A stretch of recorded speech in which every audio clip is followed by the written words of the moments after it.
Hallo liebe Community, wir sind heute hier auf der Vienna Comic Con 2015 und unser erster Interviewgast ist William Houston. Ihr kennt ihn vielleicht bereits aus Dracula Untold oder aus Sherlock Holmes.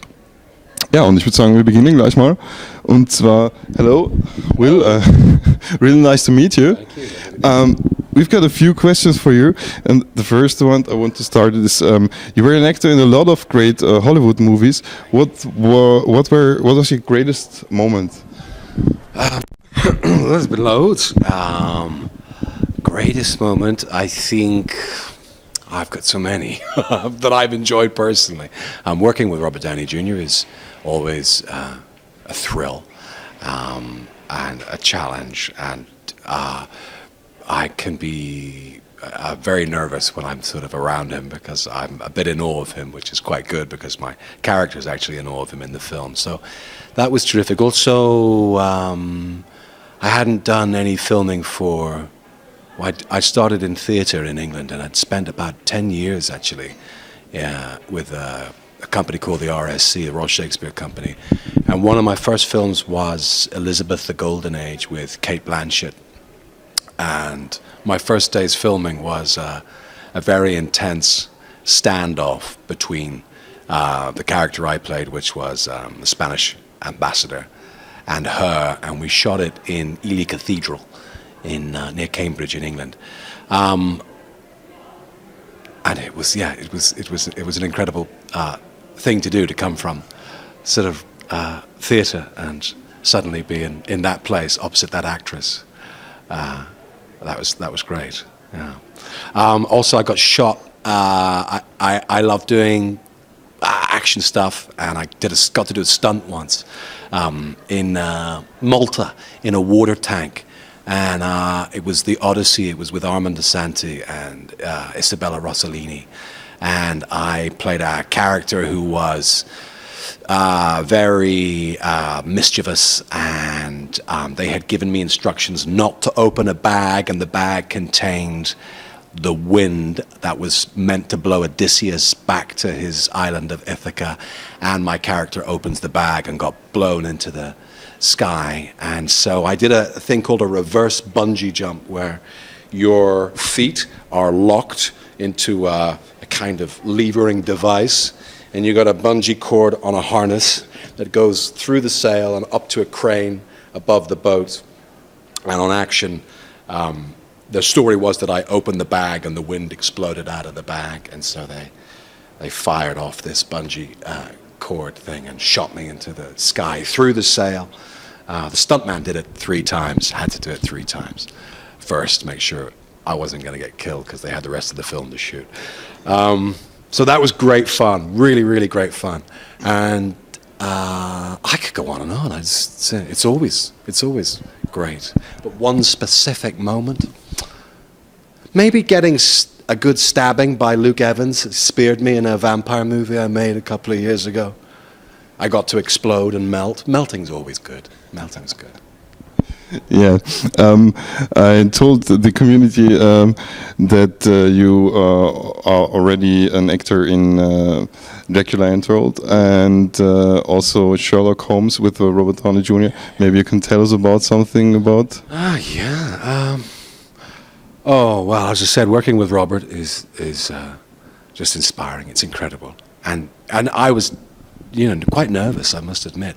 And again, one of the first scenes I shot with him, we were in a carriage, and I had just taken him from a hotel. I don't know if you remember, if you've seen the film, he's sort of chained naked to a bed with a cushion covering his bits and pieces.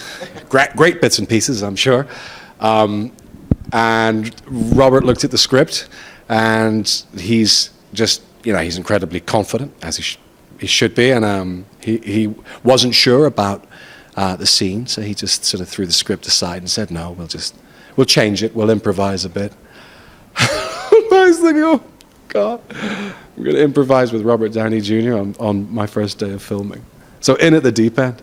As filming is often that way, you're just sort of, people think it's all planned and everything is meticulous. And most of the technical stuff is, but very often you have to be ready to, improvise. So that was great working with him in that way. And watching him and learning from him, really. And Jude Law, who's a terrific actor. And Mark Strong, who's also in the first one. I'm a big fan of Mark Strong. I could go on, Kelly Riley, Eddie Marsan. You know, you're surrounded by some of the greatest actors on earth. And yeah, it's pretty cool. I mean, as I said, I was mostly a theater actor, so to be in that environment, you know, I still pinch myself when I work with great people.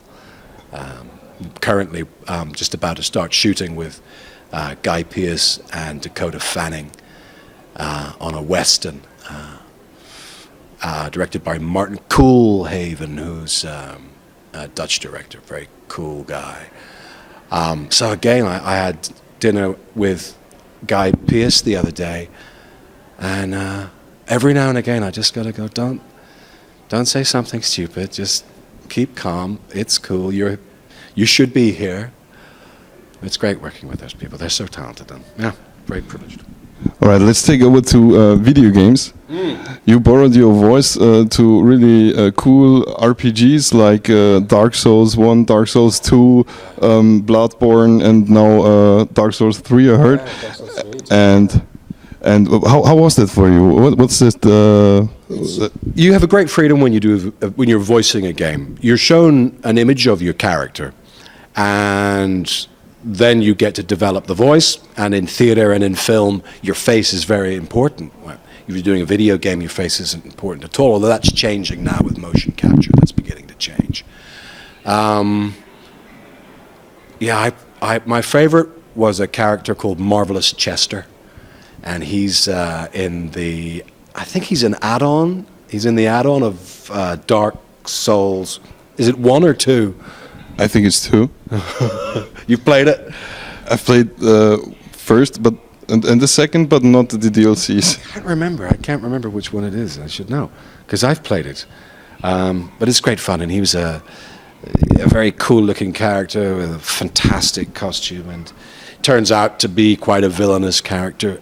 Spoiler alert! But you get to kill Marvelous Chester, and if you're good enough, those games are hard, man. And games are hard. That's the second question I wanted to ask about video games. Have you ever played it? You said yes, you played it, and yeah, I played that because I got to kill myself, and I had to. You got to do that. But I've been a big gamer for a long time, and I still have to be careful because you know how time-consuming it can be if you lose yourself in something like World of Warcraft or Dark Souls. Will you ever make it again as give your voice to a character, video game character? Yeah, we just finished Dark Souls 3 in London, and it's equally difficult. Trust me, it's very hard, and the characters are very rich and brilliant. And another one is the Total War. There's a new Total War coming out. Yeah, and I voiced a really kind of cool baddie in that. Not sure how much I can tell you about it right now. Has it come out yet? Is Warhammer out yet? No. So I better not say anything about that. All right. It's good. And also another one called Horizon, which is using motion capture. And that's really interesting too, because technology moving forward. I mean, when the full bodysuit experience for a gamer is right around the corner, man. It's really, really close. Yeah. And those are going to be incredible games to play as well. That to create, because the actors, you're going to have to wear suits, and you've cameras all around you capturing your expressions, and the sky's the limit with it. And the budget's the limit as well. The budgets are enormous now. They're as big, if not bigger, than Hollywood movie budgets. So let's head over to our last question. It's about your movies again. You've played in The Bible, in Dracula Untold, and last Hollywood movie was Son of God. So how religious are you after all that you made? I'm sometimes I feel religious, perhaps spiritual. I think at heart I'm a Darwinist. I was younger, I was more religious. I grew up in Northern Ireland, you know, and, well, you don't want to get too heavy, but if you grow up in a country where religion is the cause of harming people, then you learn to take religion with a pinch of salt. Certainly I did. Though I have got good friends and members of my family who are very, very religious, and they're very, very good people, and they're all pacifists. And yeah, I think actors tend to reflect the characters they're currently playing. So if I'm playing Moses, I feel pretty religious, and I might believe in God. And then 3 months later, I'm playing a vampire, and I'm working for the devil, and I'm not religious at all, and the opposite of it. Yeah, so that's how it rolls. The baddies are always the best fun to play. Playing Moses was very, very difficult because he's kind of like Gandalf, you know. He parts the sea and stuff like that. And so for a modern audience, I think that's certainly for me to play that was unusual, you know. Yeah, religion is tricky, it's difficult. You have to be careful with religion. All right. Thank you, William Houston, for the nice interview, and thank you, and see you. All right. Thanks, guys. Thank you very much.